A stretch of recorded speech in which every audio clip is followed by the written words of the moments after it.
오늘 말씀의 주제는 자존심과 믿음입니다. 한번 따라갈까요? 자존심과 믿음. 자존심과 믿음. 내 감정 사용법이라고 하는 책을 지금까지 한 2번 다뤘는데요. 거기에 나오는 그 8가지 감정에 들어가지는 않습니다만, 감정이라고 보기보다는 우리의 마음의 상태죠. 자존심이라고 하는 것은 감정으로 분류되는 분노 또는 시기심, 질투심 이런 것만큼 심각하고 다루기 힘든 문제가 자존심입니다. 자존심이라고 하는 단어는 문자 그대로 하면은 스스로 존재하는 마음 이런 뜻이죠. 또는 스스로 존립하는 마음. 누군가에게 의지하지 않고 내 스스로 선다는 얘기죠. 하나님께서 인간을 만들 때 인간을 만물의 영장으로 만드셨는데 모든 사람을 다 다르게 각자 개성 있게 만들었습니다. 근데 한 가지 하나님을 의지하도록 만드셨어요. 근데 그 하나님을 의지하는 그 마음을 주셨는데 그것을 의심케 하고 떠나게 만드는 그 유혹이 선악과 이야기죠. 마귀가 와서 내가 이것을 먹으면 하나님으로부터 벗어날 수가 있다. 하나님처럼 될 수가 있다. 너와 하나님이 동격이다. 이렇게 유혹을 했을 때 그 유혹에 넘어가 가지고 그 선악과를 따먹는 바람에 인간이 죄인이 된 거죠. 그래서 인간은 그때부터 이 자존심 문제가 사실 우리의 마음속에 박혀 있는 겁니다. 스스로 서고자 하는 마음, 그게 죄의 마음이죠. 죄의 근본이죠. 어떻게 보면 참 좋은 마음인데 독립심 또는 자립심 참 좋은 거잖아요. 그런데도 불구하고 하나님으로부터 독립심, 하나님으로부터 자립심은 마귀가 주는 마음이죠. 인간은 모든 사람에게서 독립적이어야 되고 자립적이어야 되지만 하나님께까지 독립적이려고 할 때는 그것은 결국은 그 인생에 있어서 큰 오류를 범하게 되는 것입니다. 그래서 모든 사람은 마음속에 자존심을 갖고 있죠. 자존심, 스스로 존재하는 마음. 자존심이 깨지면 우리 인격에 손상을 입게 되기 때문에 사람들이 다 자존심을 유지하려고 합니다. 그런데 그 자존심이 믿음을 갖는 데 있어서는 상당한 방해를 주는 것이죠. 어떻게 보면 대립적일 수도 있습니다. 내 스스로 나는 살 수 있다. 하나님 없이 살 수 있다. 이런 말이죠. 하나님의 이름에 대해서 출애굽기에서 하나님의 이름을 뭐라고 할까요? 그랬더니 나는 스스로 있는 자니라 그랬죠. 하나님의 특징이 스스로 있는 자예요. 그런데 인간이 스스로 있는 자다 이렇게 하면은 하나님으로부터 독립되려고 하는 것이고 결국은 인간 스스로 살려고 하다가 많은 죄를 짓게 되는 그런 모습을 보게 됩니다. 오늘 말씀에 나오는 나하만도 역시 그런 피해자 중에 한 사람이죠. 뭐 부자가 되거나 권력을 갖게 되는 게 잘못은 아니죠. 그런데 권력을 갖게 되고 부자가 되면서 갖게 되는 그 자존심 그리고 자기 스스로 존재할 수 있다고 하는 그 교만하고 자만한 마음 이게 바로 그게 문제라는 얘기죠.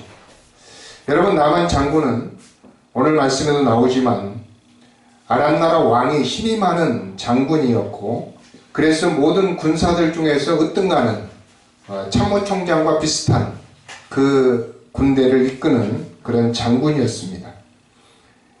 그래서 전에 한번 아람 나라를 다른 적국의 손에서 구원했기 때문에 큰 전과를 세운 거죠. 요즘으로 말하면 훈장을 받은 사람입니다.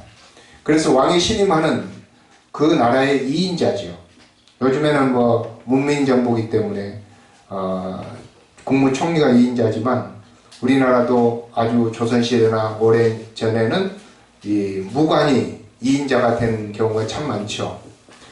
그래서 왕이 1인자라면 이 사람이 2인자예요.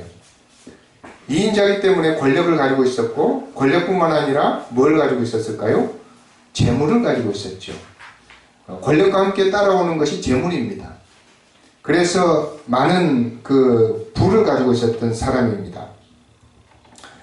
그런데 그 마음속에 자존심이 왜 없었겠습니까? 왕 외에는 자기 눈에 드는 사람이 없었죠. 왕 말고는 굽실거릴 사람이 아무도 없어요. 그냥 누군가에 가서 자기가 몸을 낮추거나 절을 한다거나 굽히는 것은 자존심이 매우 상하는 일이죠. 그런 나아만이 자존심을 이제 버리게 되고 자존심과 충돌하게 되고 그리고 새롭게 뭔가 다른 인생을 살게 되는 계기가 있었는데 그게 바로 그가 갖게 된 질병입니다. 그 질병이 뭐냐? 나병이라고 하는 것이죠. 나병은 전에 성경이 바뀌기 전에 그 병명으로 하면은 문둥병, 그리고 요즘 질병으로 말하면 한센스병이죠.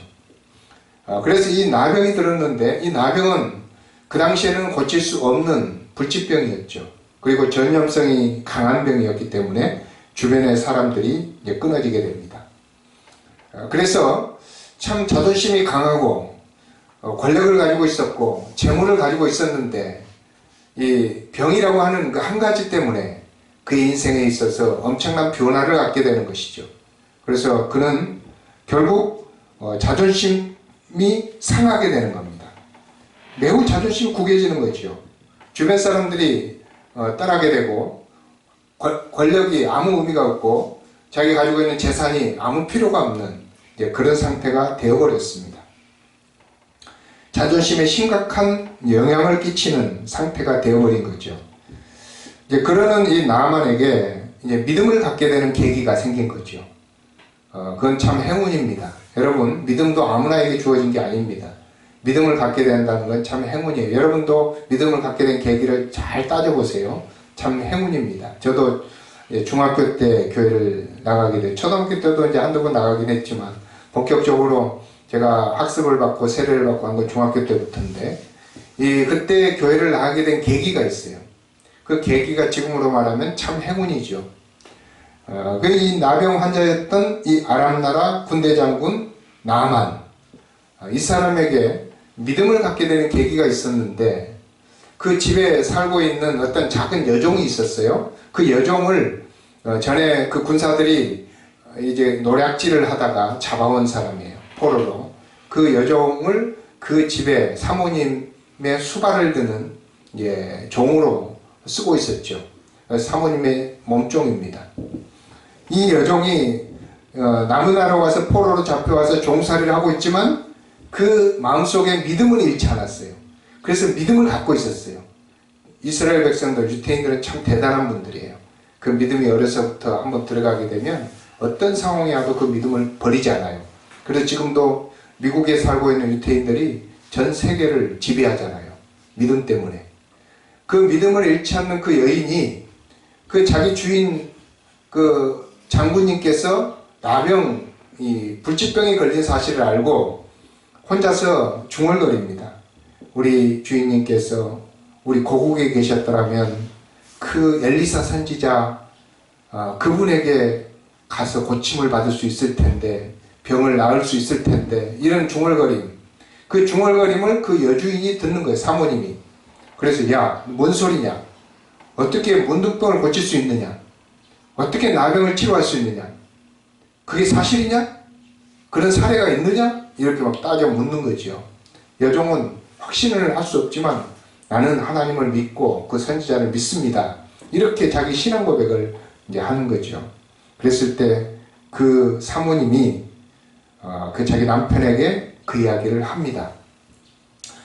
이 나병이 걸린 이 나만 장군이 자기 부인으로부터 그 이야기를 들었을 때 그 마음속에 어떤 변화가 있었을까요?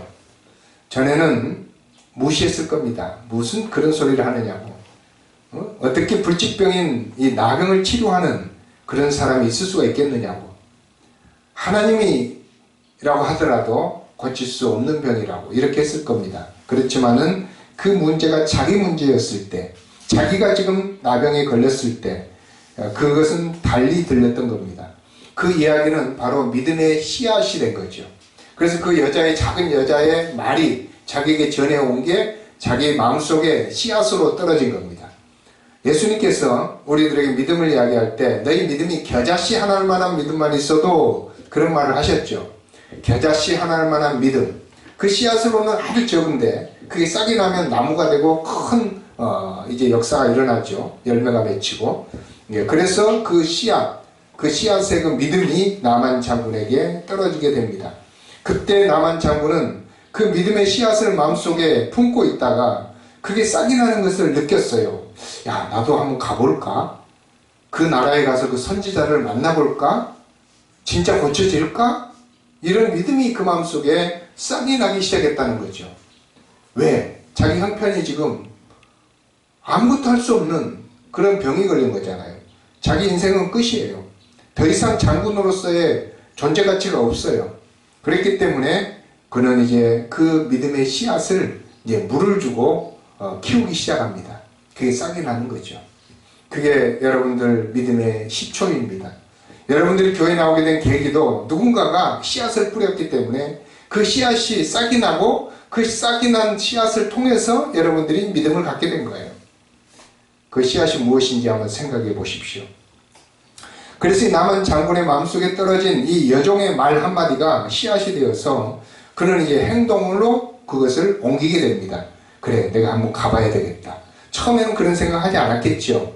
그런데 이제 점점 그 씨앗이 싹이 나오기 시작하자 그런 마음을 갖게 된 거예요. 그래, 내가 한번 엘리사를 만나러 가야 되겠다.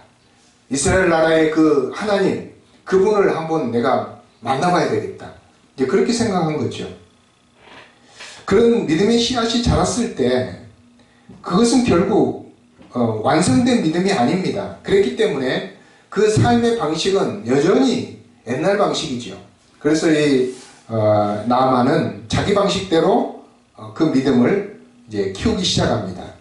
그래서 엘리사를 만나러 가는데 자기 방식으로 만나러 가죠. 그게 무엇입니까? 왕에게 친서를 받는 거예요.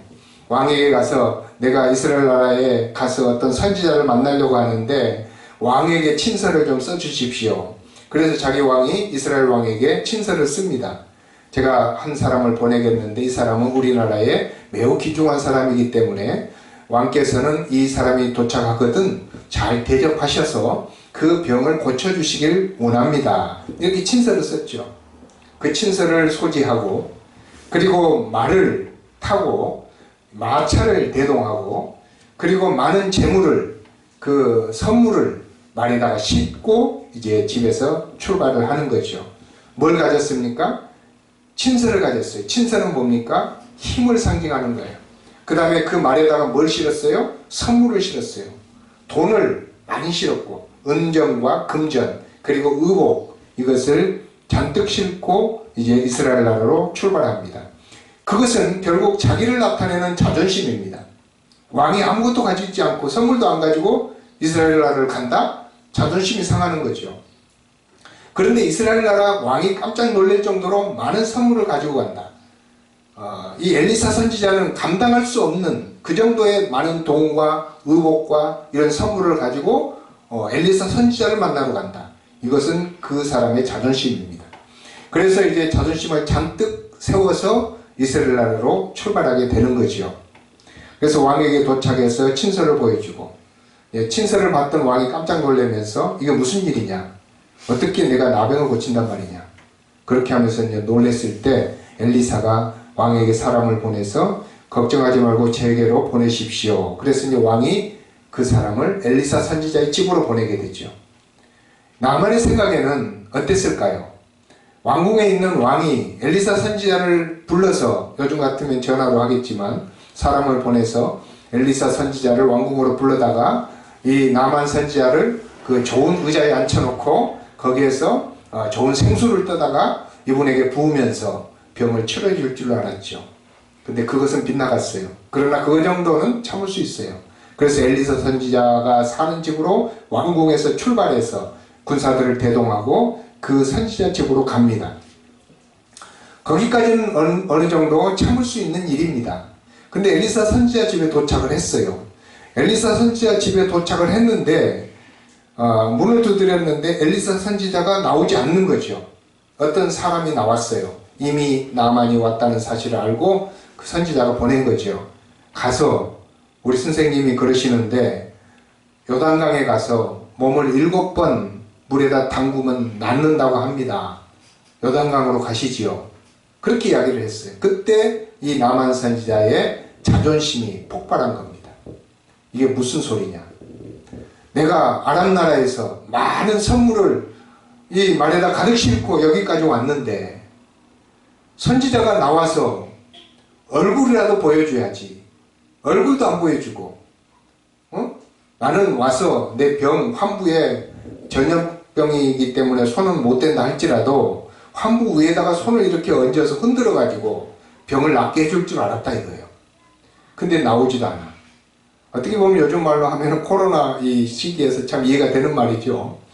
비대면, 비접촉, 비대면 치료예요. 그런데 이 나만은 도저히 용납이 안 되는 거죠. 손에 접촉을 하지 않더라도 얼굴은 보여줘야 될 거 아니에요. 마스크 쓰고 나와서. 그런데 안 나온 거죠. 이것에 대해서 자존심이 매우 상했습니다. 이게 바로 믿음의 위기입니다. 믿음의 씨앗을 마음속에 품고 믿음의 싹이 나서 먼 나라 이웃 나라 엘리사 선지자에게 찾아왔는데 그 믿음이 자라지 못하고 이제 망가질 위기에 놓인 겁니다. 왜 그랬을까요? 자존심 때문에. 그래서 돌아가자. 군사들에게 명령을 합니다. 야, 돌아가자. 우리나라에도 강들이 많고 맑은 물이 많은데 왜 우리가 요단강에 와서 몸을 씻어야 되느냐. 그리고 이 사람이 아무리 선지자라고 할지언정 내가 우리나라에서 그래도 2인자인데 권력을 가지고 있고 재물을 가지고 있고 선물을 가지고 왔는데 이 사람이 나오지도 않고 이렇게 나를 대접하니 내가 도저히 참을 수가 없다. 그게 바로 자존심이죠. 그래서 집으로 돌아가자고 합니다. 자존심 때문에 뭐예요? 믿음을 포기하게 되는 거죠. 여러분, 우리가 이것을 가만히 보면 우리 믿음의 과정 속에서 이런 일들이 숱하게 일어난다는 사실을 알게 됩니다.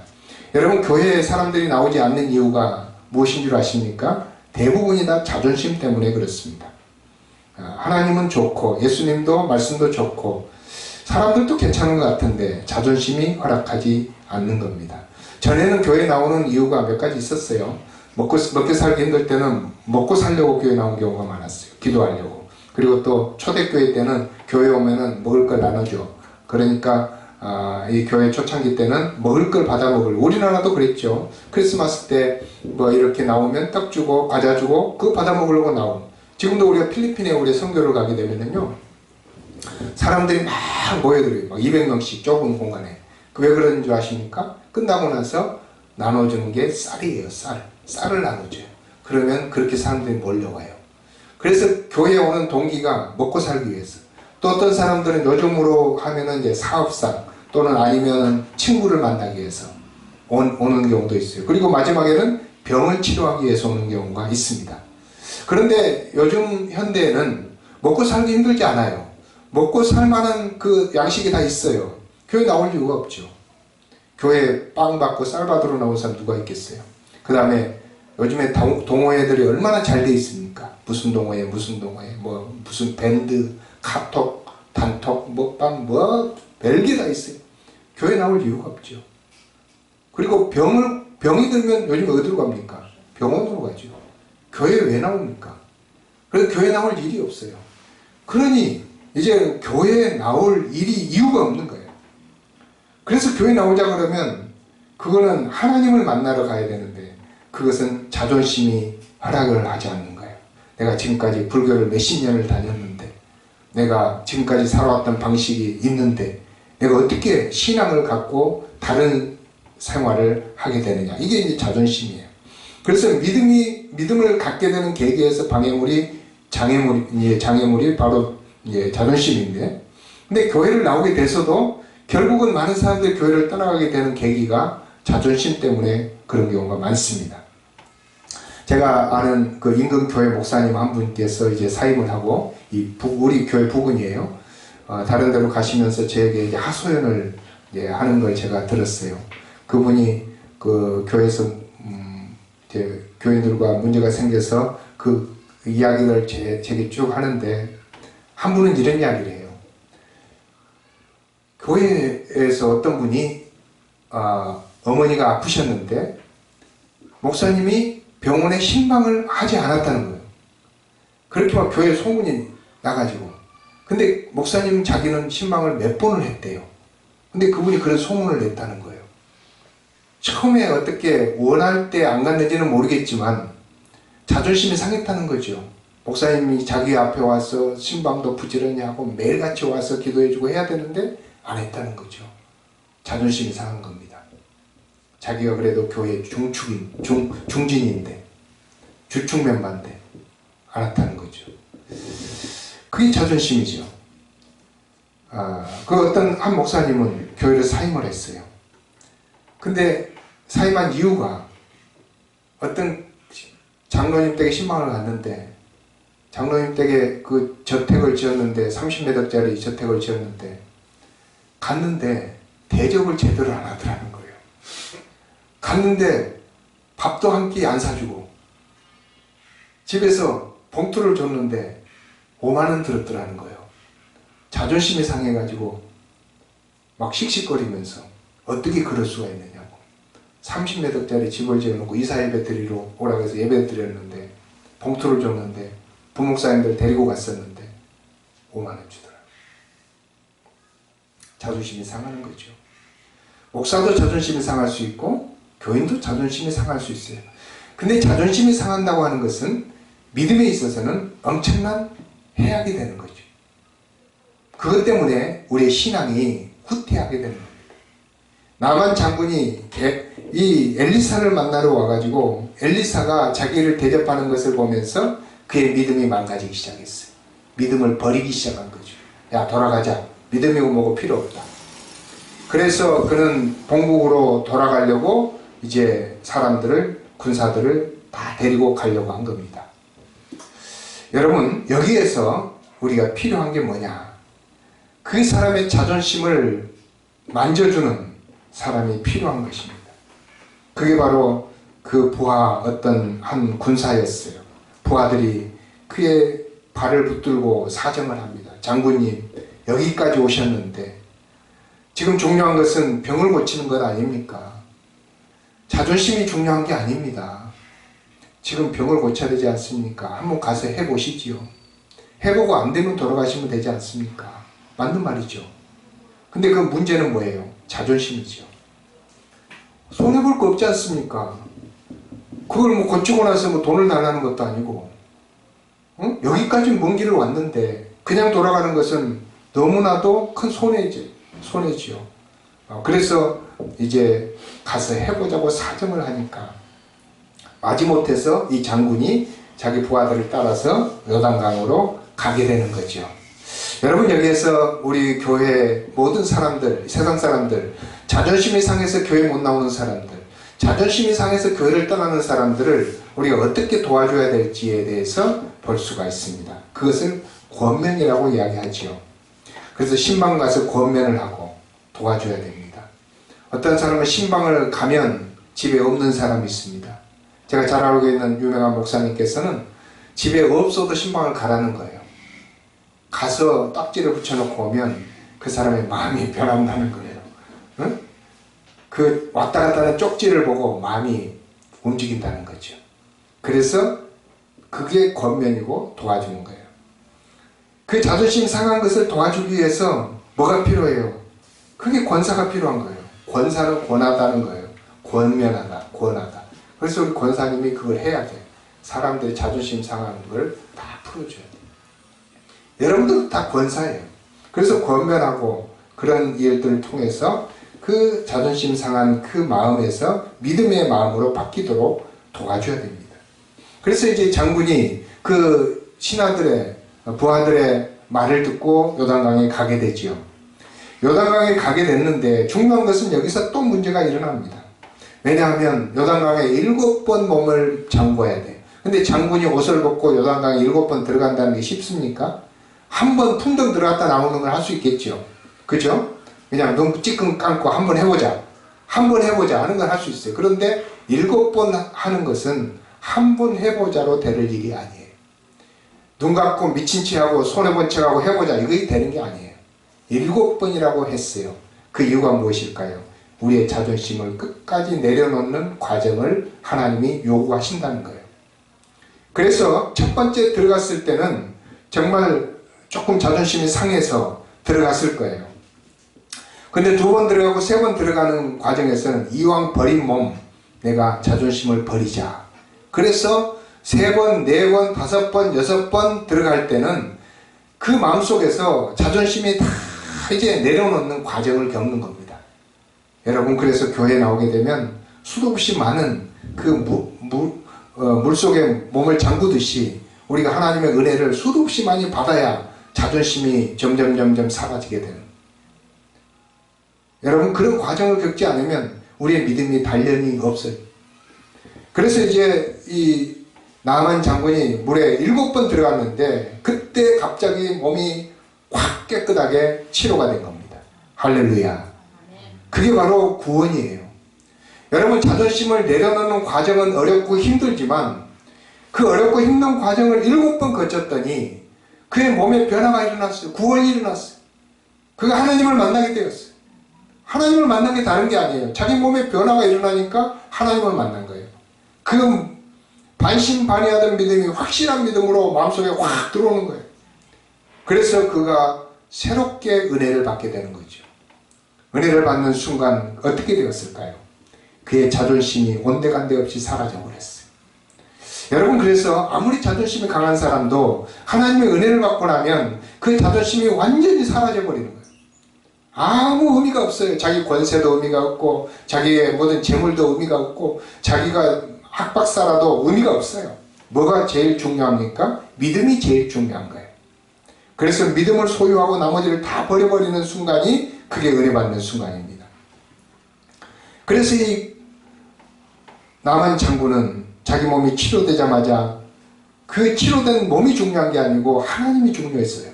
그래서 누구를 찾아갑니까? 다시 왔던 길을 돌아서 다시 엘리사를 찾아갑니다. 엘리사가 밖에 나오든 말든 나는 그 집 문 앞에 가서 무릎을 꿇고 엘리사에게 절을 하겠다. 그런 마음이었죠. 그런 심정이었어요. 왜? 하나님이 자기 몸을 치료해 줬기 때문에 하나님의 사람 엘리사에게 가서 절이라도 해야 되겠다는 거예요. 안 나와도 좋다는 거예요. 내가 가서 절이라도 하고 가야 되겠다는 거예요. 그리고 찾아갔더니 엘리사를 만났습니다. 그리고 엘리사에게 선물을 줍니다. 자기가 싣고 다시 돌아가려고 했던 그 많은 선물들, 너희들은 이거 구경도 못해. 이런 선물들을 다 엘리사에게 주겠다고 합니다. 그래서 엘리사가 손을 흔들면서 아니다. 나는 그거 받지 않겠다. 다시 가져가라. 그렇게 하고 엘리사가 돌려보내죠. 그러면 이 나아만은 구원을 받고 이제 은혜를 받고 자존심을 다 내려놨는데 엘리사에게 하나님께 줄 게 아무것도 없어요. 그래서 그가 했던 일이 무엇인 줄 아십니까? 신앙 고백입니다. 그렇다면 제가 한 가지 약속을 하겠습니다. 이 나라의 흙을 내가 가지고 가겠습니다. 그리고 우리 본국에 돌아가서는 하나님을 믿겠습니다. 하나님을 섬기겠습니다. 하나님께 제사하겠습니다. 그리고 다시는 우상에게 절하지 않겠습니다. 혹시라도 왕이 우상 신전에 가자고 하면 따라는 가겠습니다만 내가 마음속으로 우상을 섬기지는 않겠습니다. 그래서 그걸 용서해 주시기 바랍니다. 그렇게 하면서 이제 신앙 고백을 하게 되죠. 재물을 드리는 게 중요하지 않다. 선물을 드리는 게 중요하지 않다. 나는 하나님께 믿음을 드리는 게 중요하고 내 신앙 고백을 드리는 게 중요하다. 이렇게 그는 깨달은 겁니다. 그래서 신앙 고백을 했던 것이죠. 많은 사람들이 교회 와서 자존심 상해하는 이유가 뭔 줄 아십니까? 물질에 대한 겁니다. 교회에서 목사님이 헌금에 대한 설교를 하면 자존심이 확 상해가지고 교회를 안 나옵니다. 왜 그랬을까요? 그 자존심이 물질로 환산이 되기 때문입니다. 그런데 구원을 받고 은혜를 받고 나면 그 모든 것이 다 사라져 버립니다. 정말 물질이 중요하지가 않아요. 그래서 내 자의로 감사함으로 헌금도 하게 되고 아무리 물질에 대한 이야기를 해도 자존심이 상하지가 않아요. 그런데 구원받지 못하고 은혜 받지 못하면 그게 자존심이 상하는 거예요. 그래서 이분은 모든 걸 다 드리려고 해도 아깝지가 않았는데 받지 않아도 아무 상관이 없었어요. 그래서 다시 그걸 가지고 돌아가는 거예요. 그러니까 하나님께서는 물질을 안 받으신 거죠. 그가 가장 중요하게 생각했던 물질을 드렸는데 하나님은 그걸 받지 않고 뭘 받았어요? 믿음을 받으신 거예요. 그의 신앙 고백을 받으신 거예요. 그래서 우리에게 물질을 요구하시는 하나님은 우리의 신앙을 받기를 원하시는 것이지 물질을 받기를 원하시는 게 아니라는 사실을 알으셔야 됩니다. 아멘. 그래서 하나님께서 그의 믿음을 받고 돌려보냈는데 중요한 건 그 후에 일어난 일입니다. 이 나만 장군은 돌아가면서 어땠어요? 내가 아무것도 준 게 없어. 근데 몸에 완전히 치료를 받았어. 가면서 손해본 것도 없어. 그런데 마음속에서 찬양이 나오는 거예요. 하나님을 믿겠다고 하는 굳은 신념이 생기는 거예요. 내가 돌아가게 되면 나는 철저하게 하나님을 믿겠다. 그리고 돌아가면서 하나님을 찬양하는 찬양이 입에서 흘러나와요. 그게 바로 믿음의 삶이에요. 구원 이후의 삶의 모습이에요. 물질과 상관이 없어요. 그의 권력과 상관이 없어요. 자존심을 버리고 났더니 물질과 권력이 아무 상관이 없는 거예요. 옛날에는 그게 자기 인생의 최고였어요. 그게 모든 인생의 키포인트였어요. 그런데 지금은 그게 아무 상관이 없는 게 되어버렸어요. 그런데 중요한 것은 어느 정도 가고 있는데 그 게하시라고 하는 이 엘리사의 종이 쫓아오죠. 쫓아와가지고 웬일입니까? 그랬더니 우리 선생님께서 물질을 좀 달라고 합니다. 옷 두 벌하고 돈 좀 달라고 합니다. 왜 그러냐 그랬더니 어떤 제자가 찾아왔는데 그 제자의 돌봐주기 위해서 필요하다고 합니다. 거짓말을 한 거예요. 그래서 이 나만은 그 사람이 거짓말을 하든지 말든지 자기가 막 주고 싶은 마음이 너무 넘치는데 그 말을 하니까 너무 좋잖아요. 그래서 기쁜 마음으로 막 주면서 은을 10달러, 한 달란트만 달라고 했는데 아니요 2달란트 가져가세요. 그렇게 하면서 은을 2달란트를 주고 그렇게 물질을 주었습니다. 그게 무엇입니까? 은혜 받은 사람은 기쁜 마음으로 물질을 드린다는 거예요. 기쁜 마음으로, 더 주고 싶은 마음으로. 게하시는 1달란트 달라고 했는데 2달란트를 준 거예요. 그게 바로 은혜 받은 사람의 마음입니다. 근데 게하시는 어떻게 됐습니까? 그 물질을 가지고 가서 자기 집에다 감춰놓고 이제 선생님을 찾아가서 모른 체 합니다. 선생님이 어떻게 다 알고 있었죠. 그래서 게하시를 책망하기를 나만 장군에게 있었던 그 병이 내게 있을 것이다. 그래서 게하시는 그 옷 2벌과 은 2달란트를 얻고 나서 문둥병이 들어버렸어요. 나병이 들어버렸어요. 그게 무엇입니까? 그 게하시는 원래 선생님을 따라다니면서 모든 기적을 봤기 때문에 게하시에게는 믿음이 있었어요. 그런데 믿음 생활도 오래 하다 보면 뭐가 생겨요? 권태가 생기는 거예요. 권태가. 그래서 물질이 보이는 거예요. 그 갑자기 나만이 찾아와서 엄청난 선물을 가지고 온 그 물질을 보자마자 믿음의 권태가 생겨서 물질이 쳐다보인 거예요. 그래서 그 믿음을 버리고 물질을 선택한 거예요. 그럴 수 없는 일이죠. 나만 장군에게 거짓말을 하면서 그 물질을 달라고 할 수 있는 그런 위치에 있는 사람이 아니죠. 그럼에도 불구하고 그는 나만에게 그 물질을 가지고 와서 감춰놓고 선생님을 찾아갔더니 그 하나님께서는 물질로 돌아선 믿음이 물질로 바뀌어버린 그 게하시에게 문둥병이 들게 했다는 거예요. 나병이 들었던 거예요. 그래서 게하시는 신앙을 버리고 뭘 선택하다가 구원을 잃어버리게 됐어요? 물질을 선택하다. 여러분 나아만은 구원을 받고 나서 물질이 아무런 자기에게 영향을 줄 수 없는 그런 가치로 바뀌어버렸지만 게하시는 물질을 탐하다가 결국은 믿음을 잃어버리게 되었습니다. 여러분 오늘 주제가 자존심이라고 하는 것과 믿음이라고 하는 것이죠. 우리가 믿음을 선택하는 데 있어서는 자존심을 버리는 게 필수적입니다. 이 자존심을 만들어가는 과정에서 우리에게 주어지는 게 힘이라는 것이고 그게 물질입니다. 물질과 권력 그 두 가지가 우리의 자존심을 잔뜩 높여주고 그 자존심 때문에 우리는 자랑하면서 살게 됩니다. 그런데 그것을 버리는 게 믿음입니다. 우리는 그것을 가치없게 볼 수 있는 그 힘이 바로 믿음의 능력이죠. 그런 믿음의 능력을 가지고 교회에서 사시면 새로운 변화가 일어나게 됩니다. 여러분 제가 강남에 있던 어떤 그 교회 우리나라에서 시장도 하고 대통령도 했던 그 그 장로님 계시죠. 그 장로님, 제가 이름은 되지 않겠습니다만은 그 장로님 이야기를 좀 들은 적이 있습니다.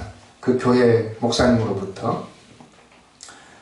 그 목사님께서 하시는 말씀이 그 장로님께서 이제 대통령이 되기 전에 서울시장 하셨죠. 그때 이제 그 전에 장로가 되셨어요. 그 전에 집사였죠. 집사다가 장로가 되다 보니까 그 교회는 이제 장로가 되려면 봉사를 해야 돼. 그 봉사가 뭐냐면 이 아침에 조끼를 입고 차량 안내를 해야 되는 거예요. 그래서 우리 교회도 차량 우리 성집사님이랑 우리 김덕수 집사님이 장로가 되려면 차량 안내를 해야 돼, 다음에 여기서. 근데 그 차량 안내를 이분이 몇 년을 했다는 거예요. 그분이. 그러니까 대통령 될 사람이 앞에 나와서 그 봉 있잖아요. 그 불 나오는 빨간 봉. 그걸 들고 이제 차량 안내를 하는 거죠. 그게 무엇입니까? 신앙은 이 자존심보다 더 위에 있다는 거예요. 그래서 자존심을 내려놓고 다른 사람의 차를 안내해드리는 그걸 했을 때 결국은 장로가 되고 결국은 신앙이 들어간다. 그분이 정치적으로는 어떻게 평가받을지 모르지만 신앙적으로 그런 과정을 거쳤기 때문에 하나님의 복을 받아서 시장도 되고 대통령도 됐던 거예요. 신앙의 복이 그만큼 중요한 겁니다. 제가 어떤 세미나를 갔을 때 양재동에 있는 횃불회관이라고 하는 곳에 세미나를 갔을 때입니다. 그때 많은 분들이 그 세미나를 위해서 식사도 준비하고 봉사도 하고 섬기는데 제가 인상 깊게 봤던 내용이 하나 있습니다. 화장실을 갔는데 어떤 머리가 허연 장로님께서 화장실에 다 걸레를 들고 서 있습니다. 한 사람이 와서 화장실을 보고 손을 씻고 가면 매일 그 세면기를 닦습니다. 그리고 또 나가고 다른 사람이 들어와서 손을 씻고 나가면 물이 튀잖아요. 그걸 걸레를 가지고 다 닦고 제가 그걸 유심히 봤어요. 그분이 누구냐고 물어봤더니 장로님이래요. 온누리교회 장로님. 그 장로님은 교회에서 이렇게 뻐기고 살 수 있는 분이잖아요. 사회에서는 더 높은 분이에요. 밖에서는 돈도 많고 권력도 있는 분이에요. 그런 분이 교회 와서는 그 화장실에 들어와가지고 화장실 문간 안에 서서 한 사람 씻고 나가면 그걸 닦고 또 한 사람 씻고 나가면 그걸 닦고 그러고 있는 거예요. 그게 무엇을 의미하는 것입니까? 우리가 믿음을 소유했으면 자존심을 버리는 겁니다. 그래 자존심을 버렸더니 그게 너무 기쁜 거예요. 다른 사람을 섬기는 거, 다른 사람을 우리가 도와주는 거, 이게 너무 기쁜 거예요. 근데 우리가 믿음이 없으면 자존심이 높아지게 되면 그게 막 기분이 나쁜 거. 그게 자존심이 상하고, 그래서 싸움이 일어나고, 다툼이 일어나고, 모든 세계 전쟁이 다 자존심 때문에 일어납니다. 트럼프와 김정은이가 자존심 싸움을 하면 전쟁이 일어나죠. 그래서 우리는 자존심을 버릴 때 진정한 믿음의 열매를 얻을 수가 있습니다. 예수님께서 너희 안에 이 마음을 품으라. 곧 그리스도 예수의 마음이니 그는 근본 하나님의 본체시나 하늘 보좌를 버리시고 사람의 몸을 입고 이 땅에 오셔서 죽기까지 복종하셨으니 곧 십자가에 죽으심이라. 우리가 예수 그리스도의 그 마음을 입으면 우리의 자존심을 버리고 구원의 은총을 입을 수가 있습니다.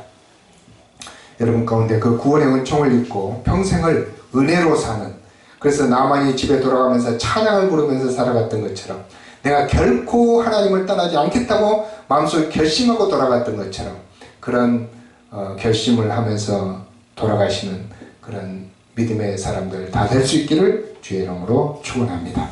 기도하겠습니다.